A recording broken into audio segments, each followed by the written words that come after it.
أعوذ بالله من الشيطان الرجيم. بسم الله الرحمن الرحيم. إذا زلزلت الأرض زلزالها وأخرجت الأرض أثقالها وقال الإنسان ما لها يومئذ تحدث أخبارها بأن ربك أوحى لها يومئذ يصدر الناس أشتاتا ليروا أعمالهم فمن يعمل مثقال ذرة خيرا يره ومن يعمل مثقال ذرة شرا يره. صدق الله العظيم.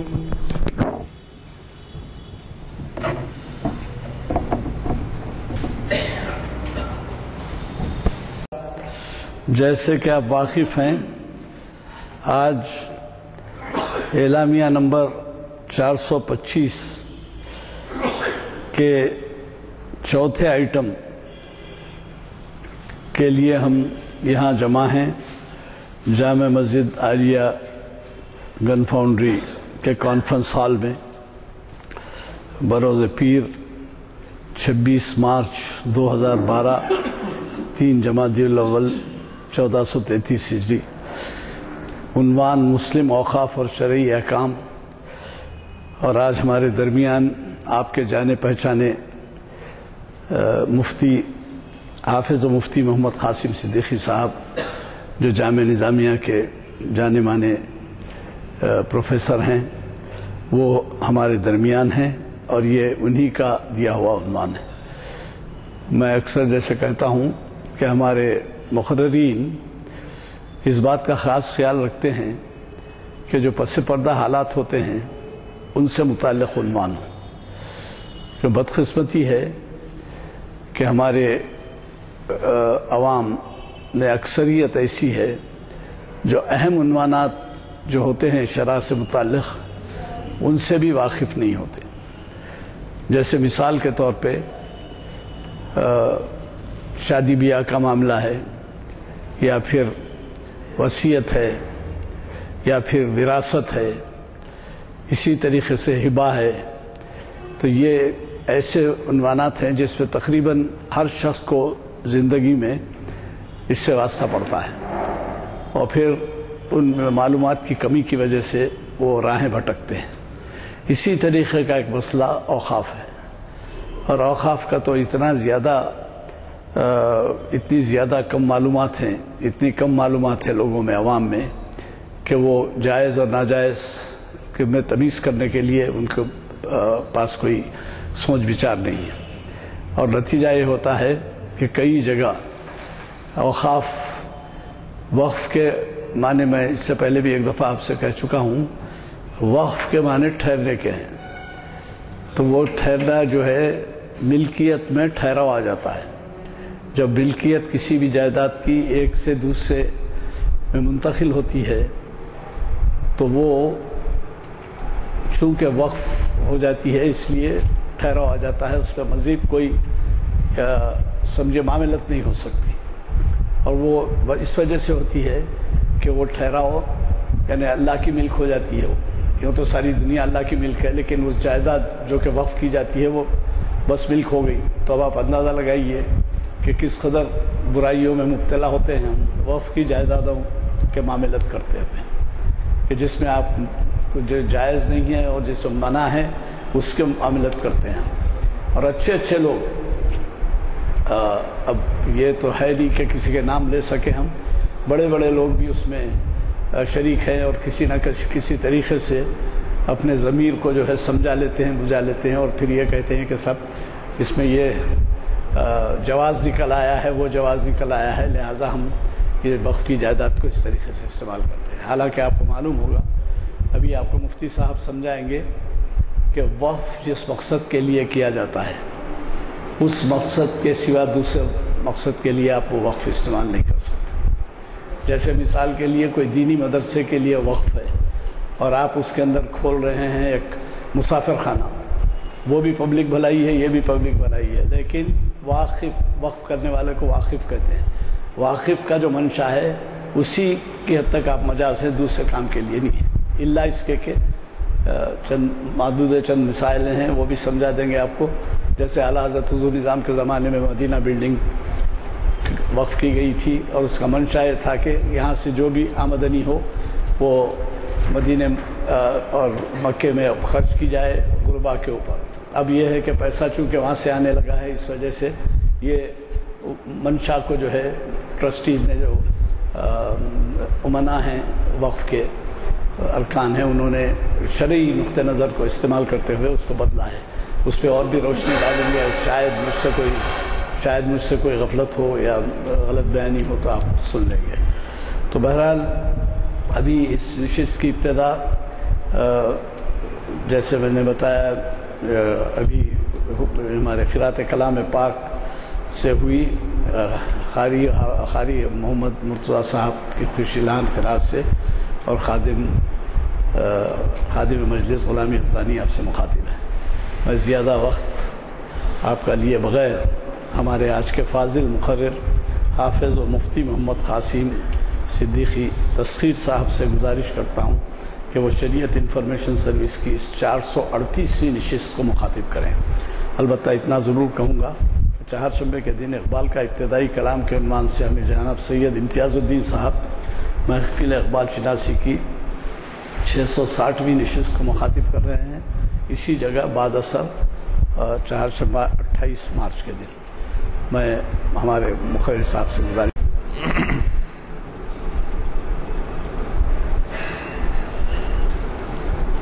السلام علیکم ورحمۃ اللہ وبرکاتہ۔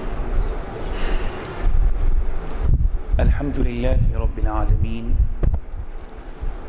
والصلاة والسلام على اشرف الانبیاء والمرسلین سید الاولین والآخرین سید الوجود محمد المصطفى وآلہ الطیبین الطاہرین وصحابته الأكرمين الأفضلين ومن والاهم وتبعهم من العلماء والصالحين إلى يوم الدين أجمعين، أما بعد، فأعوذ بالله من الشيطان الرجيم، بسم الله الرحمن الرحيم، لن تنالوا البر حتى تنفقوا مما تحبون، صدق الله العظيم۔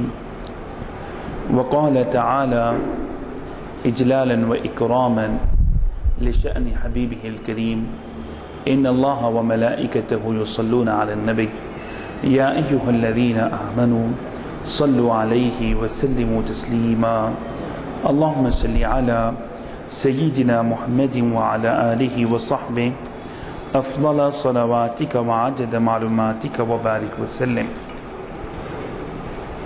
عزیزان محترم، آج کا ہمارا جو عنوان ہے وہ نہایت اہم عنوان ہے اور فقہ اسلامی کا ایک اہم موضوع ہے اور عصر حاضر کا ایک سلگتا ہوا موضوع ہے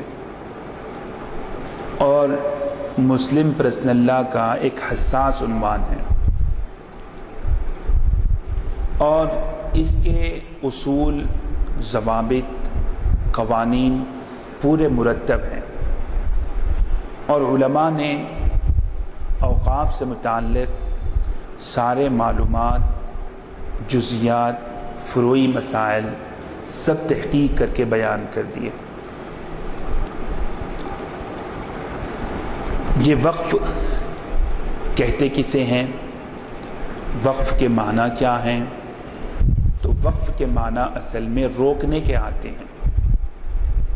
وقف حبس کو کہتے ہیں، کسی چیز کو روک دینا. جیسا کہ ابھی غلام یزدانی صاحب نے فرمایا کہ ملکیت منتقل ہونے سے روک دینا. اب وہ عام اشیاء کی طرح، عام جائیدادوں کی طرح اب اس کی ملکیت منتقل ہوتے نہیں رہ سکتی. اب وہ موقوف ہو گئی. اب وہ بندے کی ملکیت سے نکل کر اللہ کا حق بن گیا. اب وہ ہمیشہ تا ابد وہ موقوف رہے گی. اس کو وقف کہتے ہیں. وقف کا منشا کیا ہے؟ وقف کا مقصد کیا ہے؟ تو وقف کا مقصد اللہ سبحانہ و تعالیٰ کی رضا ہے، اللہ تعالیٰ کی خوشنودی ہے کہ آدمی اپنی جائیداد منقولہ کو یا غیر منقولہ کو، وقف دو قسم کا بھی ہوتا ہے، منقولہ غیر منقولہ. جائیداد غیر منقولہ کو اللہ کی رضا کے لیے، اللہ کی خوشنودی کے لیے کسی نیک مقصد کے تحت وقف کر دے، اس کو وقف کہتے ہیں.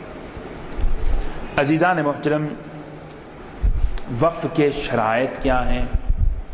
وقف میں کن چیزوں کی ضرورت ہوتی ہے؟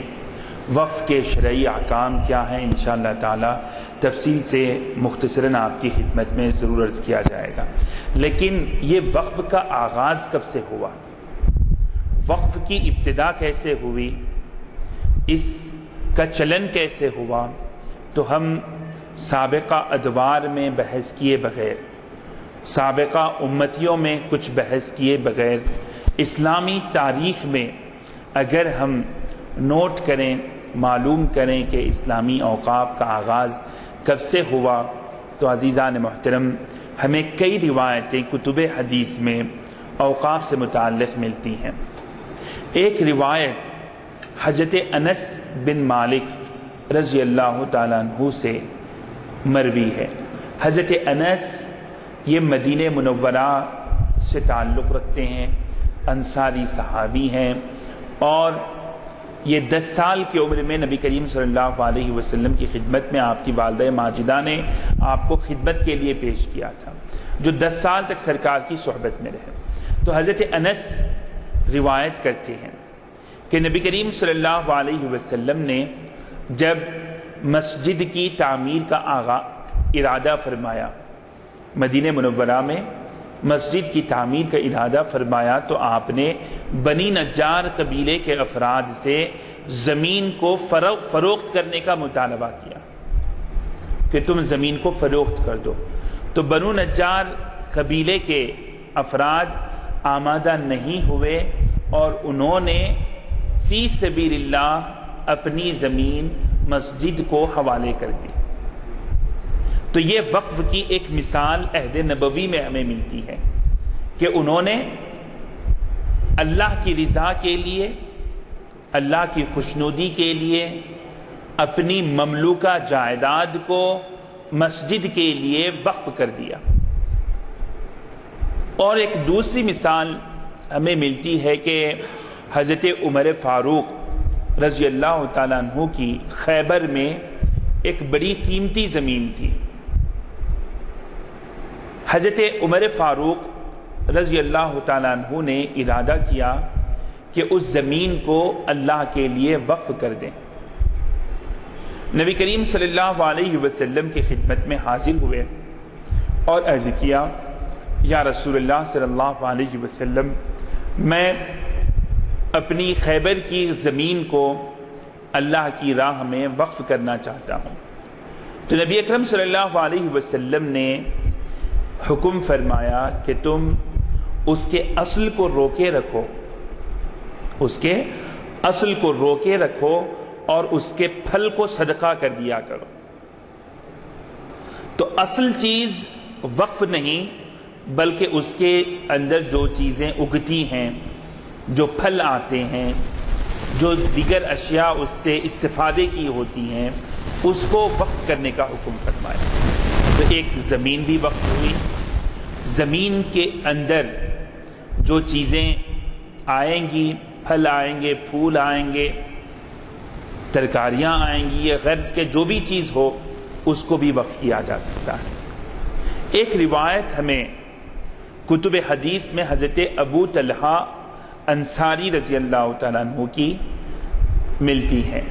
حضرت ابو طلحہ یہ نہایت اہم صحابی رسول ہیں اور کئی روایتیں حضرت ابو طلحہ سے مروی ہیں.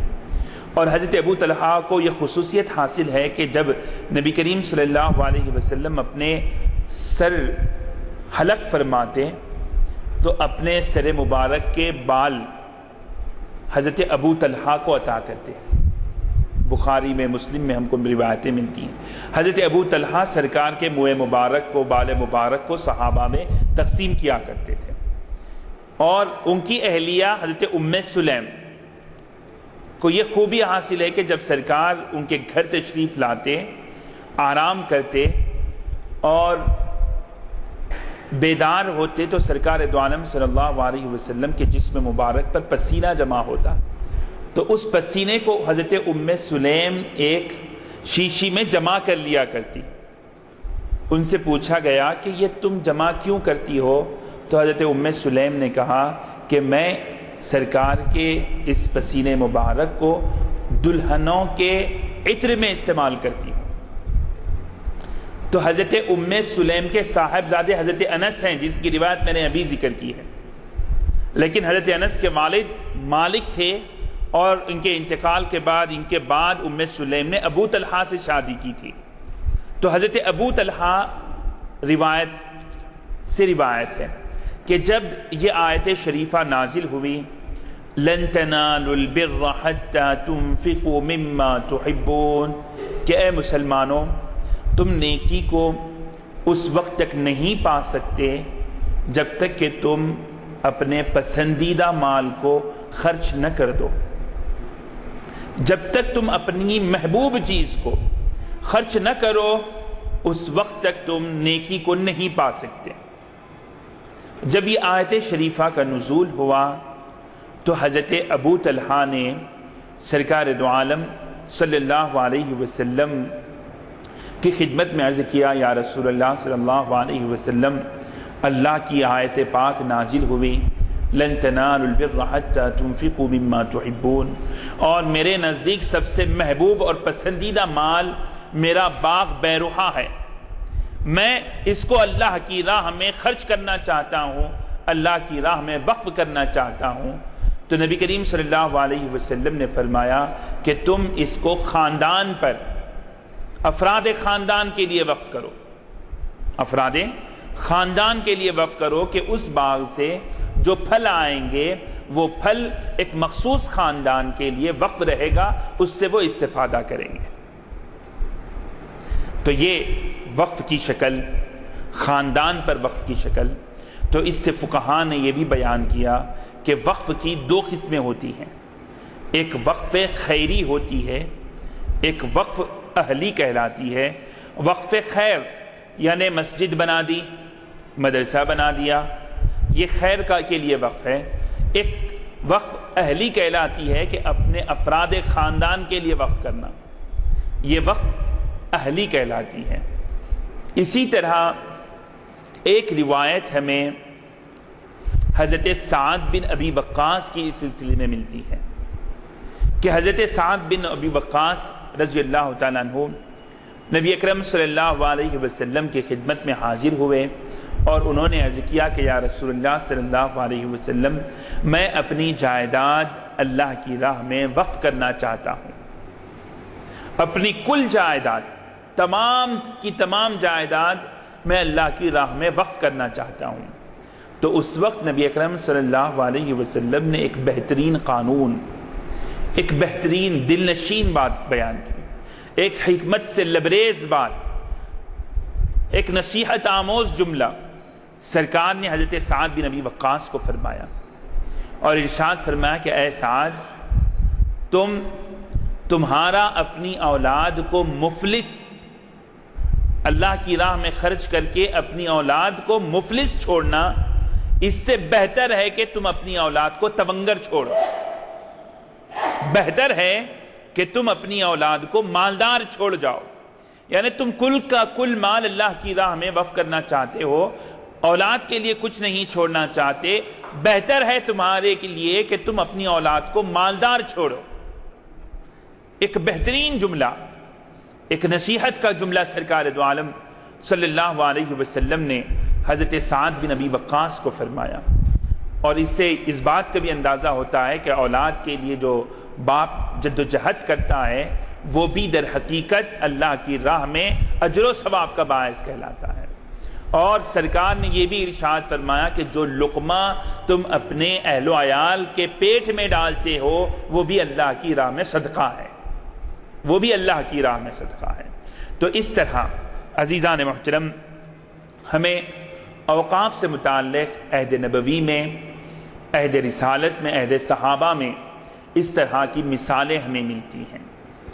اس کے ساتھ ساتھ مدینہ منورہ کو جب صحابہ تشریف لائے، معاشی پریشانیاں تھیں، صحابہ کی معیشت مستحکم نہ تھی، اور مہاجر صحابہ نے اپنے آبا و اجداد کے گھر بار کو چھوڑ کر، اپنی جائیداد، اپنی تجارت، کاروبار، ہر چیز کو چھوڑ کر صرف اپنے ایمان اور اپنے دین کو لے کر مدینہ منورہ تشریف لائے تھے.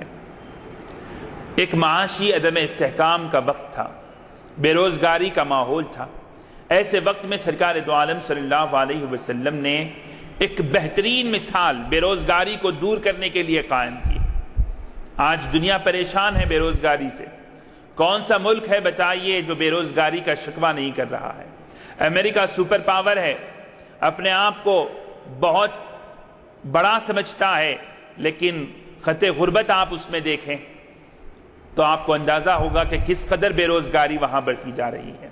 بے روزگاری اسلامی ملک میں سب سے پہلے مدینے کو ہجرت کرنے کے بعد صحابہ میں بھی پیدا ہوئی، لیکن سرکار نے اپنی حکمت عملی سے اس بے روزگاری کو دور کیا اور مواخات کو قائم کیا، مواخات کو قائم کیا. آج امریکہ ہو، برطانیہ ہو، یہ لوگ مالداروں کا خیال رکھتے ہیں، سرمایہ داروں کا خیال رکھتے ہیں، ان کے پاس سرمایہ دارانہ نظام ہے، اسی کی یہ پشت پناہی کرتے ہیں. لیکن اسلام سرمایہ دارانہ نظام کا سخت مخالف ہے، اور وہ ہمیشہ ترغیب دیتا ہے اللہ کی راہ میں خرچ کرنے پر. اور اسی سے بے روزگاری دور ہو سکتی ہے، بے روزگاری کا خاتمہ ہو سکتا ہے تو انفاق فی سبیل اللہ سے ہو سکتا ہے. اللہ کی راہ میں خرچ کرنے کا حوصلہ کیا جائے. یہ نہیں کہ سرمایہ داروں کے لیے مضبوط قوانین بنائے جائیں، ان کے لیے اصول بنائے جائیں، ان کے لیے راہ ہموار کی جائے، بجائے اس کے عوام کا خیال رکھا جائے، غربا کا خیال رکھا جائے. تو سرکار دو عالم صلی اللہ علیہ وسلم نے مواخات کو قائم فرمایا. ایک انصاری صحابی کو مہاجر صحابی کا بھائی بنا دیا. بہت آسانی کے ساتھ نبی اکرم صلی اللہ علیہ وسلم نے ایک اہم اور نازک مسئلے کو حل فرمایا. اس میں جب صحابہ پریشان تھے، سرمایہ ان کے پاس نہ تھا، پینے کے لیے پانی کی مشکلات تھی، اور میٹھا پانی کا ایک چشمہ تھا جس کا مالک یہودی تھا، اور اس چشمے کا نام بئر معونہ تھا، بئر معونہ تھا. تو حضرت عثمان غنی رضی اللہ تعالیٰ عنہ نے اس کنویں کو، آدھے کنویں کو آپ نے خریدا، آدھے کنویں کو خرید لیا، اور اس طرح طے پایا کہ ایک دن حضرت عثمان استعمال کریں گے اور ایک دن یہودی استعمال کرے گا. اور قربان جائیے اسلام کی فکر پر، اسلام کے مزاج پر. یہودی کی جب باری ہوتی تو یہودی پیسے لے کر پانی دیا کرتا تھا، اور جب حضرت عثمان غنی کی باری ہوتی تو حضرت عثمان نے اعلان کر دیا کہ جسے چاہے پانی لے جائے، مجھے کوئی فکر نہیں ہے، پیسے کی ضرورت نہیں ہے. مسلمان تو مسلمان، غیر مسلم بھی حضرت عثمان کے دن، حضرت عثمان کی باری میں آتے پانی سے استفادہ کرتے. یہودی نے دیکھا کہ کاروبار نہیں چل رہا ہے، وہ تو یہ سمجھا کہ حضرت عثمان غنی تاجر ہیں، تجارتی نقطہ نظر سے دیکھیں گے تجارتی نقطہ نظر سے دیکھیں گے، ایک وقت میں آدھا کنواں بیچ دینے سے بڑی رقم بھی آ جائے گی، پھر ایک دن آڑ باری ہونے کی وجہ سے مسلسل قیمت بھی آتے رہے گی۔ یہ سمجھ کر اس نے حضرت عثمان غنی کو بیچا، لیکن وہ دنیا کی حد تک سوچنے والا تھا، اور حضرت عثمان غنی نے تجارت دنیاوی اعتبار سے نہیں کی، تجارت انہوں نے کی اخروی اعتبار سے کی، اخروی اعتبار سے کی، اور اس نے دنیا کے چند معمولی سے پیسوں پر فروخت کیا، اور انہوں نے خریدا تو اللہ کے ثواب کی امید میں خریدا، اللہ کی رضا کے لیے خریدا، اور اس کو انہوں نے وقف کر دیا مسلمانوں کے لیے۔ یہودیوں نے دیکھا کہ یہ بڑا مشکل مسئلہ ہے، فائدہ نہیں ہو رہا ہے، تو اس نے پورے کنویں کو بیچ دیا۔ تو لگ بھگ اس دور میں حضرت عثمان غنی رضی اللہ تعالیٰ عنہ نے 30,000 درہم میں اس کنویں کو خریدا، 30,000 درہم میں اس کنویں کو خریدا، اور اس کنویں کو خرید کر سارے مدینہ کی بستی کے لیے جتنے لوگ ہیں ان کے لیے آپ نے وقف کر دیا۔ یہ ایک وقف کی مثال ہے۔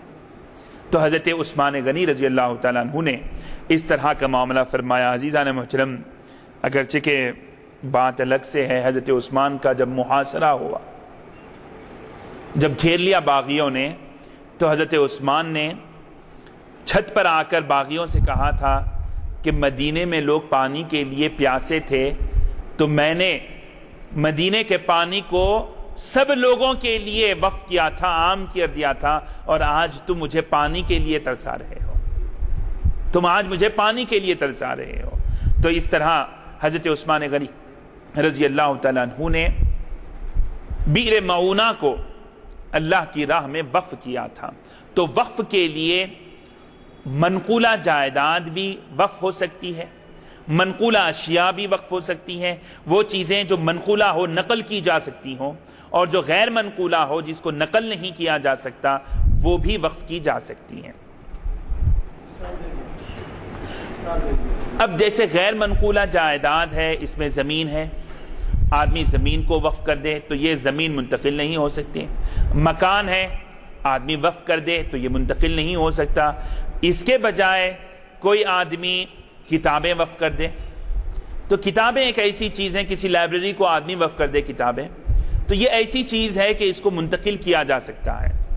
اسی طرح مسجد ہے، مسجد میں آدمی قرآن کو وقف کر دے، جانماز کو وقف کر دے، دیگر ضروری اشیاء کو وقف کر دے، تو یہ چیزیں ایسی ہیں کہ یہ منتقل ہوتے رہتی ہیں، تو اس کو منقولہ کہتے ہیں۔ تو وقف دو قسم کا بھی ہو سکتا ہے، کہ ایک منقولہ کا بھی وقف ہو سکتا ہے، غیر منقولہ اشیاء کا بھی وقف ہو سکتا ہے۔ عزیزان محترم، میں اب وقف کے شرائط اور اس کے تفصیلات، کچھ ضروری باتیں آپ کی خدمت میں عرض کرنا چاہتا ہوں، اور وقف کی اہمیت اسلام میں کیا ہے آپ کو اندازہ ہوگی کہ نص الشارعی نص الواقفی کنص الشارع، یہ ہمارے فقہ کا قاعدہ ہے، یہ قاعدہ کلیہ ہے کہ نصوص الشارع نصوص الواقف کا نصوص الشارع، کہ وقف کرنے والے کی تحریر شارع کی نص کی برابر ہے، شارع کی نص کے برابر ہے، کہ جس طرح شارع کی نص میں کسی قسم کی تبدیلی نہیں ہو سکتی، اسی طرح واقف کی شرط کے خلاف قطعاً نہیں ہو سکتا۔ اتنی اہمیت شارع کا مطلب اس میں یہ ہے کہ نبی اکرم صلی اللہ علیہ وسلم مراد لیں، کتاب و سنت مراد لیں۔ کتاب و سنت میں جس طرح تبدیلی نہیں ہو سکتی، اسی طرح واقف کے شرط میں، کہ جس شرط پر اس نے وقف کیا ہے اس کا جو منشا ہے، منشا وقف کے مطابق کام ہوگا، منشا وقف کے خلاف کام نہیں ہو سکتا، منشا وقف کے خلاف کام کسی صورت میں نہیں ہو سکتا۔ تو اسلام میں واقف کی شرط کی اہمیت اتنی ہے، اور افسوس صد افسوس کہ آج منشا وقف کا کوئی پاس و لحاظ نہیں، کسی مسلمان کے پاس منشا وقف کا کوئی پاس و لحاظ نہیں۔ عزیزان محترم، وقف کے متعلق میں ضروری باتیں آپ سے عرض کرتا ہوں، کہ پہلی بات تو یہ ہے کہ وقف کرنے کے لیے واقف کا شیء موقوفہ کا مالک ہونا ضروری ہے، کہ آدمی جس کو وقف کر رہا ہے، جس چیز کو وقف کر رہا ہے، وہ چیز کا وہ مالک ہونا ضروری ہے، غیر کی چیز کو وہ وقف نہیں کر سکتا۔ اسی طرح آپ عموماً ہمارے پاس آتے ہیں لوگ کہ والد کا انتقال ہو گیا، بیٹے بیٹیاں وارث ہیں، ایک بیٹا آ کے کہتا ہے کہ مولوی صاحب میں یہ پورا گھر مسجد کو دے دینا چاہتا ہوں۔ آپ اپنا حصہ دے سکتے ہیں، غیر کے حصے کو نہیں دے سکتے، اور اتنی ترغیب دیتے ہیں کہ دیکھیے مولوی صاحب میری بہنیں راضی نہیں ہیں، میں اللہ کے گھر کو دینا چاہتا ہوں۔ ارے بھائی آپ اپنی چیز دیجئے، آپ جس کے مالک ہیں وہ دیجئے، وہ ان کا حق ہے، اور ان کی مرضی کے خلاف آپ نہیں دے سکتے۔ اور اگر آپ کار خیر کرنا چاہتے ہیں تو ٹھیک ہے، آپ کو اجر و ثواب ملے گا، آپ زیادہ سے زیادہ اپنے بھائی بہنوں کو ترغیب دے سکتے ہیں، لیکن ان کو نیچے نہیں دکھا سکتے کہ آپ کار خیر کرنا چاہ رہے ہیں۔ تو اس طرح واقف کا شیء موقوفہ جس کو وقف کرنا چاہ رہا ہے اس کا مالک ہونا ضروری ہے، غیر کی ملک کو وہ آدمی وقف نہیں کر سکتا۔ والد سے کوئی جائیداد آ گئی، اس کو پوری جائیداد وقف کر دیے بڑے بھائی، دوسروں سے پوچھے بغیر، بالکل صحیح نہیں ہے، وقف نہیں ہو سکتا۔ تو واقف کا مالک ہونا ضروری ہے۔ اور دوسرا یہ ہے کہ اس کو وقف کرے تو ایک مرتبہ جب وہ وقف ہو جاتا ہے تو واقف بھی اس کو پلٹا نہیں سکتا۔ جب چیز وقف ہو جاتی ہے، وقف مکمل ہو جاتا ہے، تو اب واقف کو بھی حق نہیں رہتا کہ وہ اس کو واپس لے سکے۔ جب اور آج حیدرآباد میں کئی ایک جائیدادیں ایسی ہیں جن کو والد نے تو وقف کیا تھا، اولاد نے فروخت کر دیا، اولاد نے فروخت کر دیا۔ عزیزان محترم، جب واقف اس کو پلٹا نہیں سکتا تو اس کے ورثہ کو کیا حق پہنچتا ہے؟ اس کے ورثہ کو کوئی حق نہیں پہنچتا۔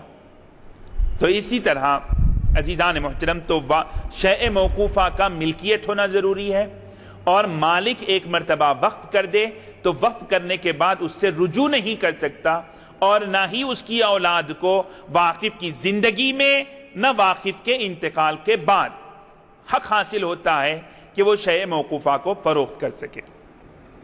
پھر دوسری بات کہ وقف کا اطلاق کیا ہوگا، وقف کا استعمال کیسا ہوگا؟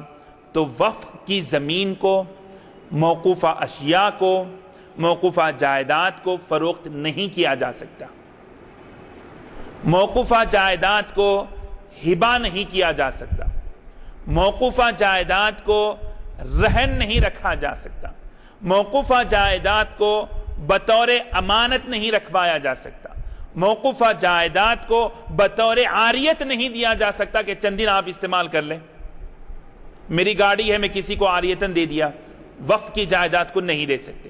تو وقف کی جائیداد نہ فروخت کی جا سکتی ہے، نہ ہبہ کی جا سکتی ہے، نہ وصیت کی جا سکتی ہے، نہ اس کو عاریتاً دیا جا سکتا ہے، نہ اس کو رہن رکھا جا سکتا ہے۔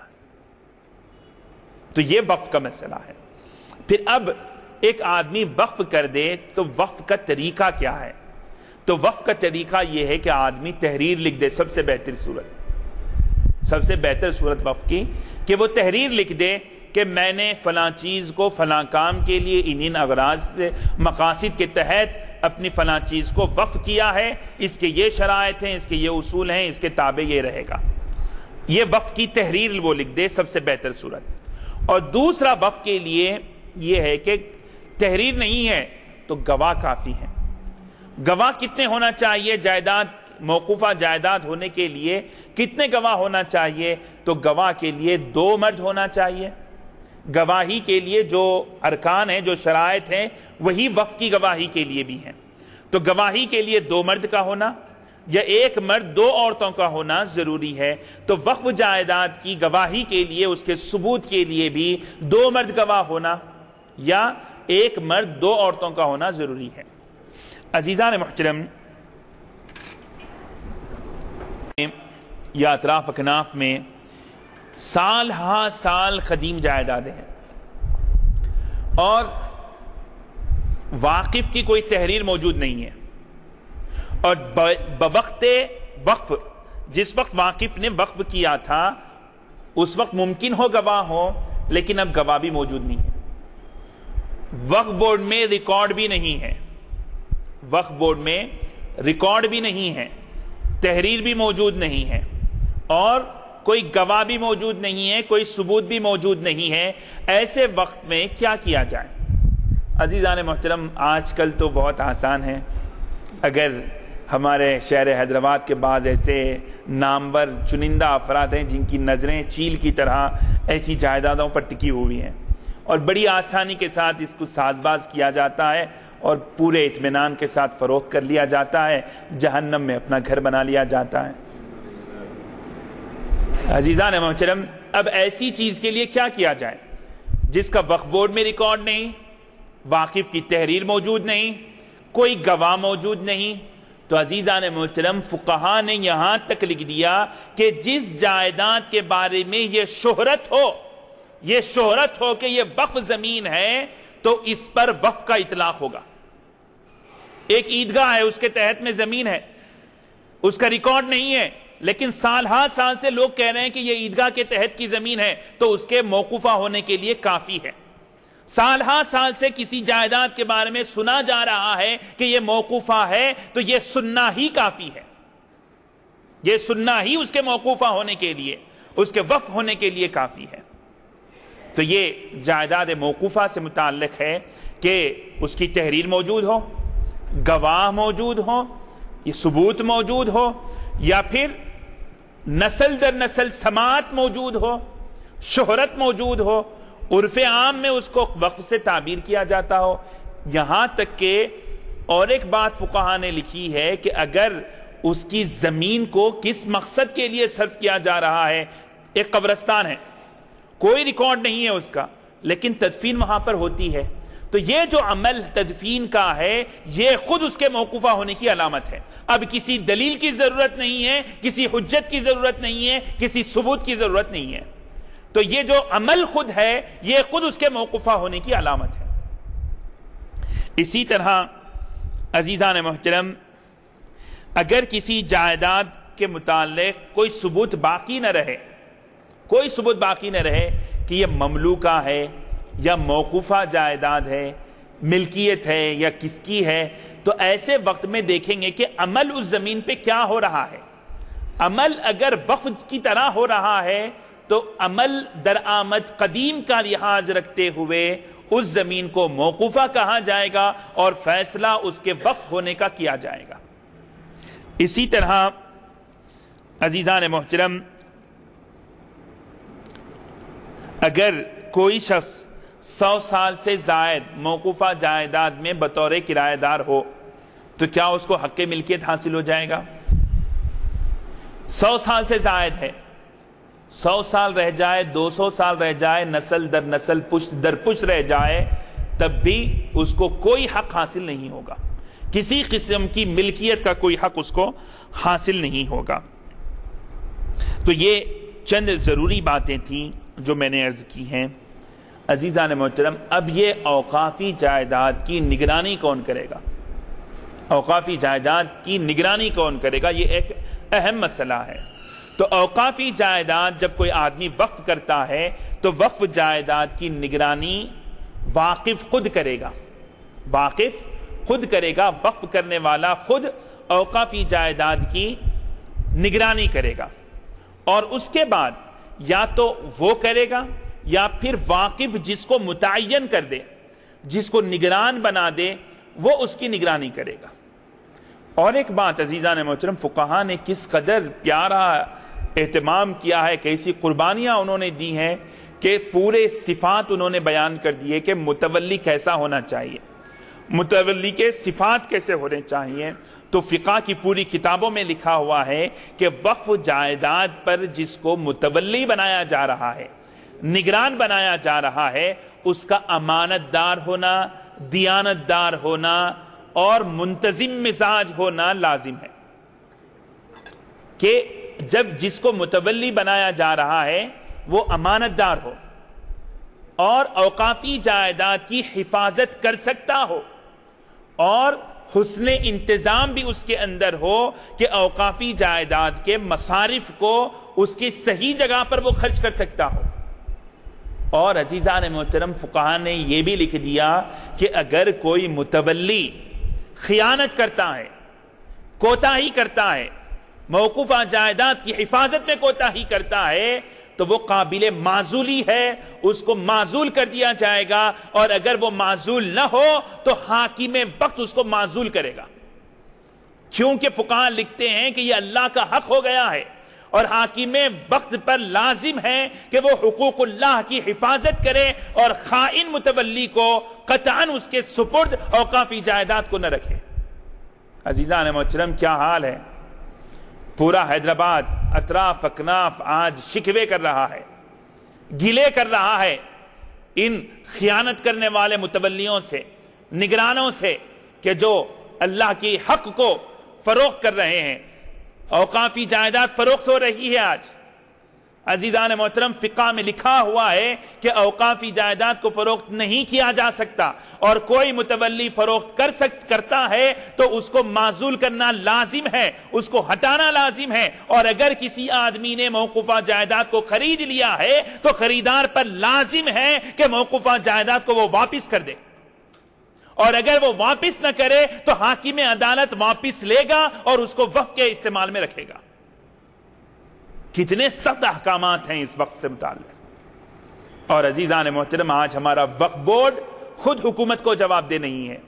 اس کے اتنے بہترین اصول بنا دیے گئے ہیں وقف بورڈ کے، ہمارے عقلاء اور دانشوروں نے اتنی فراست کے ساتھ کہ اوقافی جائیداد کو آسانی سے ہڑپ لینے کے لیے وقف بورڈ کا استعمال کیا جاتا ہے، اور وقف بورڈ کو اتنا لنگڑا بنایا گیا ہے، اتنا اپاہج بنایا گیا ہے کہ پورے اصول اس کے مرتب ہیں، لیکن وہ خود حکومت کا جواب دہ نہیں ہے، وہ کسی کو جواب دہ نہیں ہے۔ آج ہمارا وقف بورڈ کسی کو جواب دہ نہیں ہے، اور جو اندر جو احوال ہے اللہ ہی بہتر جانے کے کیا احوال ہیں، لیکن جو صورتحال ہے اوقافی جائیداد کی، جو تباہیاں ہو رہی ہیں، اللہ حافظ ہے یہ لوگ قیامت کو بھول گئے، آخرت کو بھول گئے، اور آج لوگ وقف بورڈ میں جانے کے لیے، وہاں کی کرسیاں لینے کے لیے کوشش کرتے ہیں، اور میں کہتا ہوں کہ وقف بورڈ کی کرسیاں در حقیقت جہنم کے اوپر کرسی ہے، جہنم کے اوپر کرسی ہے۔ یہ لوگ کوشش کرتے ہیں حاصل کرنے کے لیے، پیسے خرچ کر رہے ہیں یہ اوقاف کے وہ بننے کے لیے۔ عزیزان محترم، یہ جہنم کے اوپر کرسیاں ہیں۔ یہ اوقاف اتنا نازک مسئلہ ہے، اتنا اہم مسئلہ ہے کہ آدمی ایک ہی لمحے میں آخرت میں ماخوذ ہو جاتا ہے۔ تو عزیزان محترم، یہ اوقاف سے متعلق چند باتیں تھیں۔ اسی طرح عزیزان محترم، ایک اوقاف میں ہمیں دو تین قسم کی چیزیں ملتی ہیں۔ ایک عطائے سلطانی ہمیں نظر آتی ہے، عطائے سلطانی ہمیں نظر آتی ہے کہ بادشاہ وقت سابقہ دور میں ملتا ہے کہ کسی بزرگ سے متاثر ہو کر یا کسی قابل شخصیت سے متاثر ہو کر وہ اس کو عطیہ دیتا ہے، وہ اس کو عطیہ دیتا ہے، تو یہ عطیہ سلطانی کہلاتی ہے۔ ایک زمین، ایک جاگیر عطا کر دی گئی، یہ عطیہ ہے۔ جب یہ عطیہ اس کو دیا گیا تو اب اس کے بھائی بہنوں کا اس میں حق نہیں رہے گا، اس کے بھائی بہنوں کا حق نہیں رہے گا، لیکن معطی لہو جس کو عطیہ دیا گیا ہے، اگر وہ انتقال کر جائے تو اب وہ زمین اس کے ورثہ میں قابل تقسیم ہوگی، اس کے ورثہ میں قابل تقسیم ہوگی، بحیثیت متروکہ وہ تقسیم ہوگی، کیونکہ بادشاہ وقت نے اسے عطیہ دیا ہے، ہبہ دیا ہے۔ اور ایک زمین بادشاہ وقت، جیسے کہ امام ہوتے ہیں، مؤذن ہوتے ہیں، خطیب ہوتے ہیں، ایک مسجد ہوتی ہے، اس کے تحت جاگیرات ہوتی ہیں، خطیب صاحب کے لیے جاگیرات، امام کے لیے جاگیرات، مؤذن کے لیے جاگیرات، تو یہ جو ہوتی ہے مشروط بالخدمت ہوتی ہے، یہ مشروط بالخدمت ہوتی ہے کہ یعنی جو آدمی یہ خدمات کو انجام دے رہا ہے وہی شخص اس زمین سے استفادے کا حقدار رہے گا۔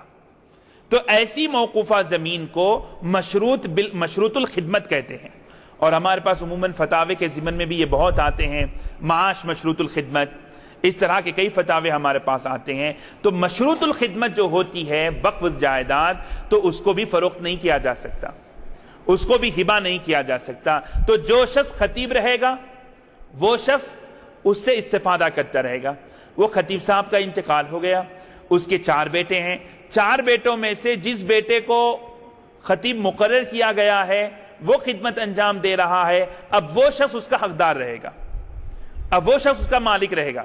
اب اس کا انتقال ہو جائے تو جس کو مقرر کیا ہے، جس کو مقرر کیا گیا ہے، جو خدمت انجام دے رہا ہے، وہ شخص کیا ہوتا ہے؟ اس کا حقدار ہوتا ہے۔ عزیزان محترم، بعض ایسی جائیدادیں ہیں ممکن ہے مشروط الخدمت تھی وہ، لیکن پولیس ایکشن کے بعد اس کے پٹے کروا دیے گئے، اس کے پٹے کروا دیے گئے۔ تو ہمارے پاس جب فتاوے آتے رجوع ہوتے ہیں وہ لوگ، تو فتویٰ یہ دیا جاتا ہے کہ جب حکومت وقت اس کو پٹا کر دی کسی ایک نام سے، تو اب وہ اس کے لیے مختص ہو گئی، اب وہ اس کے لیے مختص ہو گئی، اب وہ اس کی ملک ہو گئی۔ اب اس کا انتقال ہوگا تو اس کے انتقال کے بعد اس کی جائیداد اس کے بیٹے بیٹیوں میں تقسیم ہوگی۔ اب اس کے بعد حکومت نے ایک کے نام پہ پٹا کر دیا، اب اس کا انتقال ہو گیا تو جس کے نام پہ پٹا کیا گیا تھا اس کے بھائی بہنیں آتے ہیں، ہم کو حق چاہیے، تو ہم کہتے ہیں کہ بھئی تم کو حق چاہیے تو جس وقت حکومت نے پٹا اس کے نام کیا تھا اسی وقت تم مطالبہ کرتے، اسی وقت تم رجوع ہوتے۔ یہ حکومت کے اختیار میں ہے، حکومت کا عمل ہے، اس میں جب حکومت نے اس کو دے دیا ہے تو اب وہ مالک ہو گیا۔ اب اس کا انتقال ہوگا تو اس کی اولاد اس کے وارث ہوگی، اس کے بھائی بہنوں کو نہیں ملے گا۔ تو معاش مشروط الخدمت کا یہ حکم ہے، اور عطائے سلطانی کا ایک حکم ہے۔ ایک بطور انعام زمین دی جاتی ہے تو انعامی زمین جو ہوتی ہے وہ قابل تقسیم ہوتی ہے۔ اس طرح عزیزان محترم، اور ایک بات میں عرض کرنا چاہتا ہوں کہ مسجد وقف ہوتی ہے تو کیسے وقف ہوتی ہے؟ تو اگر مسجد کو کوئی آدمی وقف کر دے اور اس میں نماز پڑھنا شروع ہو جائے تو اب وہ وقف ہو گئی۔ ایک ملکیت میں کسی آدمی کے پاس چبوترا تھا، اس نے کہہ دیا کہ بھائی تم اس میں نماز پڑھ لو۔ مسلمان آ کے ایک دن نماز پڑھ لیے، وہ عام اجازت دے دیا کہ تم جب چاہے آ کر نماز پڑھ لو۔ ایک دن نماز پڑھ لیے تو وہ زمین اب مسجد ہو گئی۔ 5 وقتہ نماز کی اگر اجازت دے دی جائے، 5 نمازیں پڑھ لی جائیں اس زمین پر مالک کی اجازت سے، عاریتاً اگر دے تو حکم الگ ہے، وہ یہ کہہ دے کہ یہ مسجد کے لیے ہے، تم اس کو استعمال کر لو، اور نماز اس کے اوپر شروع ہو جائے، اگرچہ کہ مسجد تعمیر نہ ہو لیکن وہ مسجد بن گئی، وہ مسجد ہو چکی ہے۔ اسی طرح عزیزان محترم کہ مسجد کے لیے اگر وقف کر دے تو مسجد کی زمین تحت الثری تک، تحت الثری تک یعنی تہ زمین تک اور اوپر آسمان تک وہ مسجد ہی رہے گی، تہ زمین تک اور آسمان تک وہ مسجد ہی رہے گی۔ اب اس میں کوئی تبدیلی نہیں کی جا سکتی، اس میں کسی قسم کی تبدیلی نہیں کی جا سکتی، یہ مسجد ہے۔ اب ایک اس میں مسجد میں ایک بات یہ ہے کہ ایک آدمی نے مسجد کو وقف کیا، یہ مسجد کا یہ 4 دیواری حصہ، یہ حصہ یہ مسجد پہلے بنی ہوئی ہے، یہ پوری مسجد کی زمین ہے، اتنے حصے پہ مسجد بنی ہوئی ہے، تو جب یہ مسجد بن چکی ہے تو تا قیامت یہ مسجد رہے گی، اوپر آسمان تک، نیچے زمین تک۔ اب اس کو مسجد کے علاوہ کسی دوسری چیز میں استعمال نہیں کیا جا سکتا۔ اب یہ جو باقی اطراف کی جو زمینات ہیں، اس میں آپ طہارت خانے بنا سکتے ہیں، ملگیاں بنا سکتے ہیں، مسجد کے مصارف اس کی آمدنی کے لیے آپ بنا سکتے ہیں، لیکن یہ جو چیز پہلے مسجد بن گئی جہاں پہ نماز ہوئی، اب اس کو تا قیامت نہیں کر سکتے۔ اب ایک مسجد بنائی گئی، مسجد بناتے وقت ہی یہ طے کر لیا گیا کہ اس کے گراؤنڈ فلور پر مدرسہ ہوگا، فرسٹ فلور پہ مسجد ہوگی، یہ طے کر لیا گیا۔ طے کر لے کے بنایا گیا تو اب نیچے مدرسہ بن سکتا ہے، مدرسہ بن سکتا ہے کہ جس وقت مسجد تعمیر کے وقت ہی پلاننگ کر لی جائے کہ یہ حصہ ملکیات کے لیے رہے گا اور یہ فرسٹ فلور پہ مسجد رہے گی، سیکنڈ فلور پہ یہ رہے گا۔ اگر اس طرح پہلے سے طے کر لیا گیا اور اس کے نقشے کے مطابق، پلاننگ کے مطابق بنایا گیا تو اب اس کو ملکیات میں استعمال کرنا ضروری ہے۔ لیکن پہلے گراؤنڈ فلور کو اگر مسجد کے لیے بنا دیا گیا تو اب اس کو ملکیات کے لیے استعمال نہیں کیا جا سکتا۔ یہ چیزیں بھی اہم ہیں۔ اور عزیزان محترم، اور ایک بات میں عرض کرنا چاہتا ہوں کہ اوقافی جائیداد میں ایک اہم مسئلہ قبرستانوں کا ہے، مقابر کا ہے۔ شہر حیدرآباد میں آج لوگ کہتے ہیں کہ قبرستانوں کے لیے زمین نہیں ہے، زمین نہیں ہے، زمین نہیں ہے. حقیقت بھی ہے، زمین نہیں بھی ہے، لیکن بعض مقامات پر زمین موجود ہے، زمینیں موجود ہیں، لیکن وہ زمین روڈ پر ہے، وہ زمین کمرشل ایریا میں ہے، وہ زمین رہائشی علاقوں میں ہے. تو مسجد کی کمیٹی نہیں چاہتی ہے کہ اس میں قبر تدفین کا عمل جاری رہے. وہ یہ کہتے ہیں کہ بھئی کمرشل جائیداد جگہ میں ہیں، اس سے پیسے زیادہ آتے ہیں، رہائشی علاقے میں ہیں زیادہ آتے ہیں. ایسے کئی ایک شہر حیدرآباد کا آپ سروے کریے، کئی ایک ایسے قبرستان ہیں جو کمرشل علاقوں میں ہیں، رہائشی علاقوں میں ہیں، اور اس کی کمیٹی کے ذمہ دار اس میں تدفین کے عمل کو روکے ہوئے ہیں اور چاہتے ہیں کہ اس کی آمدنی ہو. عزیزان محترم، جس مقصد کے لیے قبرستان وقف ہے تا قیامت اسی منشے مقصد کے لیے وہ وقف رہے گا. اس سے استفادہ نہیں کیا جا سکتا، اس سے کرایہ نہیں لیا جا سکتا. اور آج ابھی حال میں 2 دن پہلے ایک فتویٰ ہمارے پاس سے گیا. ہائی ٹیک سٹی کے پاس ایک قبرستان ہے، ہاؤسنگ بورڈ نے اسے 2.5 ایکڑ اراضی دی ہے، تو وہاں پر تدفین کا عمل جاری ہے. لیکن وہاں کے ذمہ دار افراد نے لاکھوں روپے کے ہورڈنگ بورڈز کے لیے جگہ دے دی. وہاں پر کارخانے چل رہے ہیں، ویلڈنگ کا کارخانہ چل رہا ہے، اس کا پانی فروخت کیا جا رہا ہے، لاکھوں روپے آ رہے ہیں اس کے. عزیزان محترم، یہ بالکل مقصد وقف کے خلاف ہے، منشأ وقف کے خلاف ہے. اگر آمدنی اس کی ہوتی ہے تو آپ اس کی آمدنی کو اپنی ذاتی استعمال میں لے نہیں سکتے. آپ قبرستان کے لیے اگر کوئی آمدنی ہوتی ہے تو آپ اپنے ذاتی مصرف میں لا ہی نہیں سکتے، وہ صرف قبرستان کے لیے موقوف رہے گی. اسی طرح ایک مسجد ہوتی ہے، ایک مدرسہ ہوتا ہے، قبرستان ہوتا ہے. قبرستان میں تدفین کے لیے پیسے لیے جاتے ہیں اور وہ قبرستان کی زمین میں کرائے ملکیات ہوتے ہیں اور وہ ملکیات کے کرائے کو مسجد میں استعمال کیا جاتا ہے. ارے منشأ وقف الگ ہے. قبرستان کے پیسوں کو مسجد میں استعمال نہیں کیا جا سکتا، مسجد کے پیسوں کو قبرستان میں استعمال نہیں کیا جا سکتا. ایک مسجد کے تحت مدرسہ بھی ہے، مسجد بھی ہے، تو مسجد کے پیسوں کو مدرسے میں خرچ نہیں کیا جا سکتا، مدرسے کے پیسوں کو مسجد میں وقف نہیں کیا جا سکتا. تو عزیزان محترم، یہ ضروری باتیں، یہ ضروری اشیاء ہیں. اسی طرح میں یہ عرض کرنا چاہ رہا تھا کہ آج کل ہمارے حیدرآباد میں ایک رجحان بڑھتا جا رہا ہے کہ قبرستان پرانا ہوتا ہے اور قبضے ہو رہے ہیں، تو مسلمان چاہتے ہیں کہ قبضے روکنے کے لیے وہاں پر مسجد بنا دیتے ہیں، درگاہ ہے وہاں پہ مسجد بنا دیتے ہیں. تو عزیزان محترم، بجائے مسجد بنانے کے تدفین کا عمل شروع کر دیا جائے. محلے کے لوگ ہوں، دوسرے محلے کے لوگ ہوں، اطراف اکناف کے ہوں، جو بھی آئے کھول دیا جائے، عام مسلمان کی تدفین کا عمل اس میں شروع کر دیا جائے. تو جو زمین قبرستان کے لیے وقف ہے اس کو مسجد کے لیے استعمال نہیں کر سکتے. اسی ایک واقعہ آپ سے عرض کرتا ہوں. حضرت عمر فاروق رضی اللہ تعالیٰ عنہ کا وقت کافی ہو رہا ہے.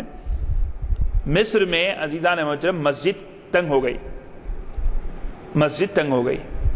عمرو بن عاص وہاں کے حکمراں ہیں، تو انہوں نے مسجد سے متصل جو مکان ایک بڑھیا کا تھا جو اہل کتاب تھی، اس سے کہا کہ تم یہ زمین لے لو، یہ زمین ہمیں دے دو، اس کی قیمت لے لو. تو وہ بڑھیا نے کہا کہ نہیں، ہم نہیں میں نہیں دیتی. تو حضرت عمرو بن عاص نے کہا کہ دگنی قیمت لے لو، ڈبل قیمت لے لو. تو بڑھیا آمادہ نہیں ہوئی. مسجد تنگ ہو رہی تھی، مسلمانوں کی ضرورت تھی، بہت زیادہ اس کو آفر کیا گیا، تب بھی وہ نہیں مانی. تو حضرت عمرو بن عاص نے مسلمانوں کی ضرورت کو دیکھتے ہوئے بڑھیا کے گھر کو مسجد میں شامل کر لیا اور اس کے نام سے بیت المال میں پیسے جمع کر دیا اور کہا کہ تمہارے پیسے یہاں رکھے ہوئے ہیں، تم جب چاہیں آئیں لے لیں چلے جائیں. حضرت عمر کا دورہ ہوا مصر کو، تو وہ بڑھیا حضرت عمر کے پاس گئی اور کہی کہ میں راضی نہیں ہوں اس سے، میں نے نہیں بیچی. حضرت عمرو بن عاص سے حضرت عمر نے پوچھا کہ یہ کیا معاملہ ہے؟ تو انہوں نے کہا کہ مسلمانوں کے لیے ضرورت تھی اور اس گھر کو لینے کے علاوہ کوئی چارہ مسلمانوں کے پاس نہ تھا، اور ہم نے اتنا آفر اس کو کیا تب بھی یہ ہٹ درمی پہ رہی، اس کی وجہ سے ہم نے اس کو مسجد میں شامل کر لیا. تو حضرت عمر نے فرمایا کہ تم راضی ہو؟ تو اس نے کہا کہ میں راضی نہیں ہوں. تو حضرت عمر نے فرمایا کہ اس کے پیسے بیت المال میں جو اس کے لیے رکھے گئے ہیں بیت المال میں جمع کر دیے جائیں اور اس کی زمین کو اس کے حوالے کر دیا جائے. مسجد بن چکی ہے، نمازیں ہو رہے ہیں، لیکن بڑھیا نے کہا کہ میں بیچنا نہیں چاہتی، تو حضرت عمر نے اس زمین کو واپس کر دیا۔ اسی طرح آج کہتے ہیں بابری مسجد رام جنم بھومی کے مقام پر بنائی گئی ہے، توڑ کر بنائی گئی ہے۔ عزیزان محترم، آج مسلم پرسنل لا بورڈ اس کی ذمہ داری لیا ہوا ہے، اور اللہ ہی بہتر جانتا ہے کہ وہ اپنی ذمہ داری کو کس حد تک ادا کر رہا ہے، کس حد تک پوری کر رہا ہے۔ اللہ ہی حافظ ہے کہ بابری مسجد کا جہاں تک سوال ہے۔ لیکن عزیزان محترم، اگر شریعت میں مغصوبہ زمین پر مسجد بنائی جاتی ہے تو وہاں نماز پڑھنا مکروہ تحریمی ہے۔ مغصوبہ زمین پر نماز پڑھی جاتی ہے، مسجد بنائی جاتی ہے، کتنے ایک لوگ غصب کر رہے ہیں زمینات کو، اور اپنی دوسری چیزوں کو محفوظ کرنے کے لیے وہاں پر مسجد بنا دی جاتی ہے۔ حکومت کی زمین کو غصب کر لیا جاتا ہے، پلاٹنگ کر دی جاتی ہے، اور ایک مسجد وہاں پر بنا دی جاتی ہے۔ وہاں پر نماز پڑھنا مکروہ تحریمی ہے۔ تو اسی طرح عزیزان محترم، بابری مسجد کا کوئی ریکارڈ نہیں، اس کی ملکیت کا کوئی ثبوت نہیں کہ کون مالک تھا، کون سی زمین تھی، کیا تھی، کوئی اس کا ثبوت نہیں ہے، لیکن اس کے باوجود آج مسلمان پر ایسا ظلم کیا جا رہا ہے۔ تو اس طرح یہ وقف بورڈ سے متعلق اور اوقاف سے متعلق چند ضروری باتیں میں نے آپ کی خدمت میں عرض کی ہیں، اور چند ضروری باتیں مختصر وقت میں میں نے جو مناسب سمجھی آپ کی خدمت میں عرض کی ہیں۔ کچھ اس سلسلے میں سوالات ہوں تو آپ کر سکتے ہیں۔ مساجد سے جو قبرستان ہے، اس قبرستان کی تدفین کے لیے مسجد کی کمیٹی والے کچھ رقم متعین کریں گے اور وہ حاصل کریں گے۔ مختصر بولیے، مختصر بولیے۔ قبرستان کی زمین فروخت نہیں کی جا سکتی، لیکن اس کے مصارف کے لیے، اخراجات کے لیے اگر کچھ رقم لی جا رہی ہے اور وہ معقول ہے تو اس کو صرف قبرستان کے لیے استعمال کیا جا سکتا ہے۔ مسجد میں استعمال کرنا شرعاً جائز نہیں۔ بس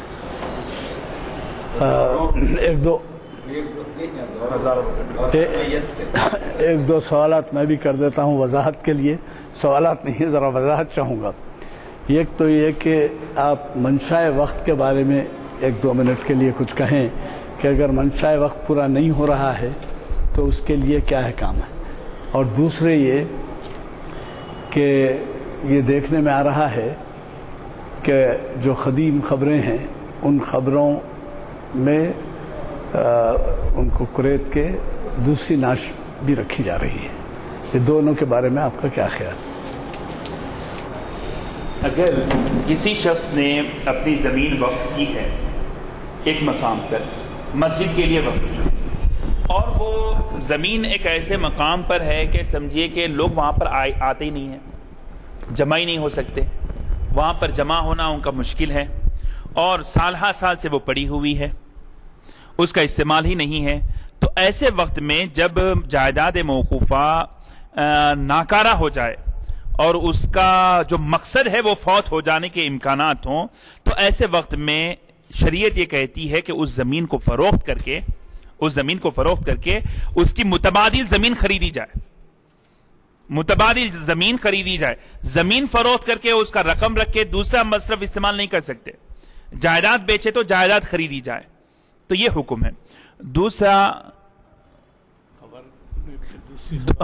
قبر میں پھر دوبارہ تدفین کا کیا سوال ہے؟ تو اس میں فقہاء لکھتے ہیں کہ میت اگر اتنی قدیم ہو جائے، قبر اتنی قدیم ہو جائے، کہنا ہو جائے کہ میت کے گل کر ختم ہو جانے کا امکان ہو، اور غلاظت، عفونت سب ختم ہو چکی ہو، تو ایسے وقت میں دوبارہ اس میں تدفین کی جا سکتی ہے۔ اب تدفین کے وقت میں ہڈیاں اگر نکل جائیں تو یہ کہا جاتا ہے کہ اس کو لپیٹ لیا جائے اور ایک کونے میں اس کو دفن کر دیا جائے۔ تو تدفین ایک قبر میں دوسری ہو سکتی ہے ایک مدت کے بعد، جب یقین ہو کہ پہلی میت اس میں گل کر ختم ہو چکی ہو۔ مقرر صاحب نے حوالہ دیا ایک قانون کا جس کے تحت ملکیت بنا دی گئی تھی جائیداد مشروط الخدمت کو۔ مشروط الخدمت کہتے ہیں کوئی خاص قسم کی خدمت کے تحت کوئی جائیداد وقف کی جائے تو اس کو شرط کو مشروط الخدمت۔ تو ہوا ایک عرصے تک اس کے بارے میں کافی زیادہ جھگڑے چلے اور بہت زیادہ بدنظمی ہوئی تو حکومت نے ایک قانون بنایا جس میں انعام ابالیشن ایکٹ کے نام سے اس کو موسوم کیا گیا۔ انعام ابالیشن ایکٹ جو تھا اس کے خلاف کوئی احتجاج ایسا نہیں ہوا پرسر، لیکن یہ ہے کہ انعام ابالیشن ایکٹ کے تحت وہ جائیدادیں جو مشروط الخدمت تھی اس کی ملکیت دے دی گئی، اور بعد میں کیا ہوا وہ آپ نے وضاحت کر دی کہ وہ مالک بن گئے۔ ہم آج کے خطاب کے بارے میں اندازہ لگا سکتے ہیں کتنا اہم خطاب ہے، اور معلوم نہیں یہ ان لوگوں کی کانوں تک کیسے پہنچے یا ان تک کیسے جائے کہ جو عام طور پر اس میں مبتلا ہیں کہ اوقافی جائیدادوں کو کسی نہ کسی طرح کا جواز نکال کے ملکیت منتقل کرتے ہیں اور فروخت کر کے جو ہے اس سے استفادہ کرتے ہیں۔ صرف دعائیں کر سکتے ہیں ہم، اور کچھ نہیں کر سکتے۔ یہ مسئلہ اتنا پیچیدہ ہے کہ اب صرف یہ کہا جانا کافی ہے کہ اگر اوقافی جائیدادوں کا مسئلہ حل ہو جائے تو آپ کو کوئی مسلمان غریب نہیں ملے گا۔ اس قدر اتنی جائیدادیں ہیں، اس کے اعداد و شمار آتے رہتے ہیں اور وہ آپ اخباروں میں پڑھتے رہتے ہیں کہ آل انڈیا میں کتنی جائیدادیں ہیں۔ ہوا یہ تھا کہ 1954 میں وقف ایکٹ بنا آل انڈیا لیول کا، تو اس وقت ایسے سرکردہ قائدین تھے، قائدین ملت، حمایتین ملت تھے۔ مولانا ابوالکلام آزاد تھے، پروفیسر ہمایوں کبیر تھے، مولانا حفظ الرحمان تھے، رفیع احمد قدوائی تھے۔ تو پارلیمنٹ میں وقف کے قانون کی مخالفت کی گئی۔ اب ظاہر ہے مخالفت کرنے والے کون ہوں گے آپ سمجھ سکتے ہیں۔ انہوں نے کہا کہ صاحب یہ وقف کی جائیدادوں کو اگر آپ مسلمانوں کے حوالے کریں گے تو یہ پیرلل حکومت کے برابر ہوگی۔ اگر آپ پارلیمنٹ کے رپورٹس ہوتے ہیں اس میں تقاریر ہوتے ہیں قوانین بننے سے پہلے، وہ تواتر پورے محفوظ کیے جاتے ہیں، اس میں آپ دیکھیں تو سختی سے مخالفت کی گئی۔ تو ابھی جن حضرات کا نام لیا میں نے ہمارے قائدین کا، ان میں سے کسی نے کہا کہ صاحب ہم نے 1000 سال حکومت کی ہے ہندوستان میں، اور ہم کیا آپ یہ سمجھتے ہیں کہ ہماری وقف کی جائیدادوں کو نہیں چلا سکتے؟ لہٰذا اس زمانے میں جو بہت زیادہ سیکولر مائنڈڈ لوگ تھے، آج جو نہیں رہے بدقسمتی سے، اب میں نام کیا لوں ان کا، صرف 1-2 نام لے سکتا ہوں، جواہر لال نہرو یا راج گوپال چاری یا راجندر پرساد جو بھی ہوں گے، وہ بھی بعض نزاعی شخصیتیں ہو جاتی ہیں اس وجہ سے، لیکن انہوں نے وقف قانون کو منظور کیا۔ تو پہلا قانون دستور ہند کے 26 جنوری 1950 میں منظور ہونے کے بعد جو بنا 1954 کا وقف ایکٹ، سینٹرل ایکٹ ہے، مرکزی، اور ان لوگوں کا اندازہ کتنا غلط نکلا ہے کہ آپ دیکھیے کہ جو ہماری حالت ہوئی ہے۔ اب تو بعض یہ کہتے ہیں کہ صاحب اس کے لیے IAS آفیسر ہونا چاہیے، وقف بورڈ جیسے IAS اور IPS کے امتحانات ہوتے ہیں ویسے وقف سروس، انڈین وقف سروس IWS، یہ IAS IPS IFS foreign service police service کا ایسا اس کے لیے بھی بنایا جائے۔